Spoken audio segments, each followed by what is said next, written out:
This week's Parsha resumes the storyline or narrative, so to speak, in the Yidden's journey through the desert. The Torah begins by performing another census of the Yidden, and by starting to do that, the Torah lists all the Nesiim, all the leaders of each of the tribes, the leaders of each of the Shvatim, followed by the total of every Shevet and their exact number, followed by the total of the Yidden at large. Now, while it's been a while since the Torah did its last census, anybody who knows the Torah and the dates when things took place knows that just because it took over a month to read Sefer Vayikra doesn't mean that's actually how it happened in Jewish history. In fact, the same Nesiim and the same Yidden who were there by the previous census are the same people who are here right now in this week's Parsha. So what exactly are we counting the Yidden for? More particularly, what exactly are we counting the Nesiim for, the heads of each Shevet, if we know for a fact that it's the same people who held their position when the previous census was made just over a month ago? None of them got fired, none of them got cut, none of them quit, and none of them died. It's the same nation with the same leaders as it was before. So what exactly are we gaining by counting them again? Explains Rashi, you have to look very interestingly into the words of the Psukim. The Torah says, Eile Kru'ei Ha'eda. These are the people who are the ones who call out to the congregation. Seemingly, if you were talking about the Nesiim, the princes, the heads of each Shevet, you would say these are the ones who call out to their own particular Shevet.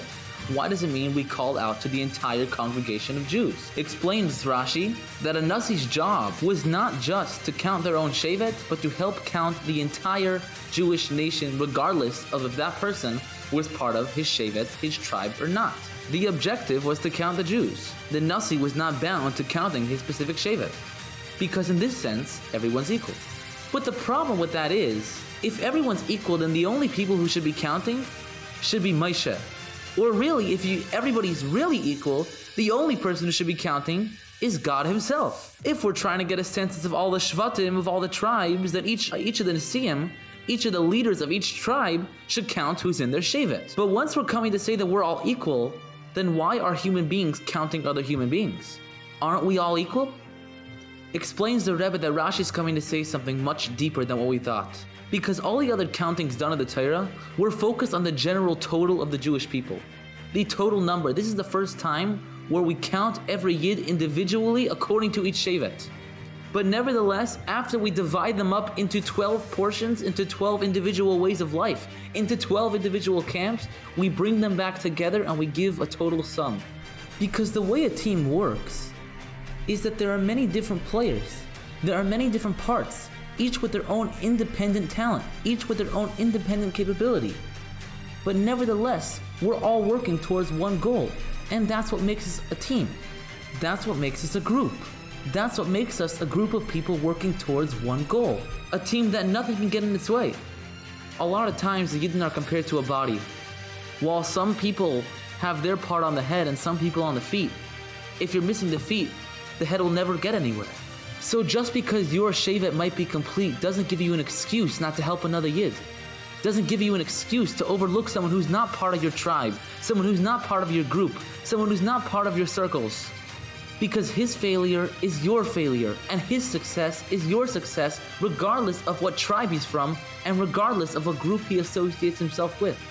And therefore, yes, the Torah counts the Nesiim again, because this counting, by saying all their names again, rewrites their job description. Their job descriptions is not to be leaders over their own Shevet, but to be leaders over Klal Yisrael. Because if your Shevet, if your tribe is complete, but the one next to you is not, then it is your failure just as much. And if this wasn't relevant to us, Torah would have never said it. Because we are all leaders in our own respective circles, in our own respective lives, in our own respective circumstances. But if we only focus on the people in our group, and the person next to us we completely overlook, because you think you have no connection to him, then we're not a team. We have to remember that he's just as much of a brother as your friend. And therefore you must look out for both the same, because it is that attitude that will bring about the coming of Mashiach, where we'll be able to see unity in full swing, in full throttle, speedily in our days. Wishing you a wonderful Shabbos.